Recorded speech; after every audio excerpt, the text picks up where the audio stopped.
Hi, I'm Vicki Norris, organizing expert of Restoring Order.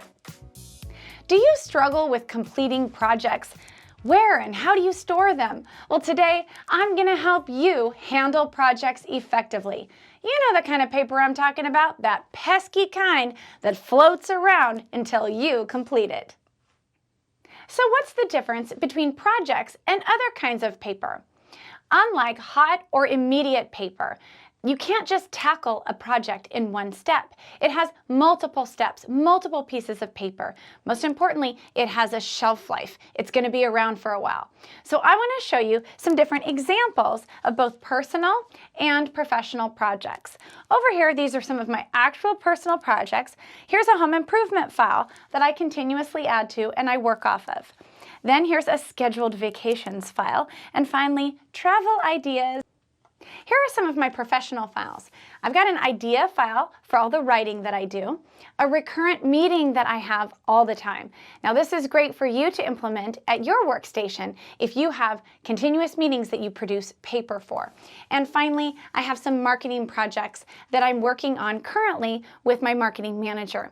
So your work projects and your personal projects are ongoing endeavors. Projects have a term during which they need to be stored and accessed. I call this short-term parking. Now, because this is active paper, you want to store your projects above ground where you can see them since they're active versus below ground in a filing drawer. And since with projects we are dealing with multiple pieces of paper, I like a file folder format for your projects so that you can keep related paperwork together. Now, as far as desktop accessories, I prefer a bleachered incline sorter so you can really see all of your files and their names. Keep this sorter within your view and within your reach. Okay, now that you have your systems in place, now you need to actually organize the projects within them. Now, I like to differentiate the types of projects using multiple sorters, and I even have more than these. But roughly, this is my work projects, and this is my personal projects sorter. So here I have financial and personal files, and here I have consulting and content. So you can use different sorters to indicate types of projects.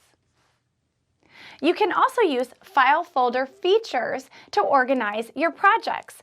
I like to use pattern, but most people like to use just different colored files. I just get tired of all those colors, so I prefer pretty patterns. In addition to using color or pattern, you can use tab position to indicate subcategory of projects. And you can see that I've done that over here using left, center, and right tab positions to indicate different kinds of projects within the greater sorter. I've been in a lot of workspaces where people did get paperwork in the files. Great, that's step one.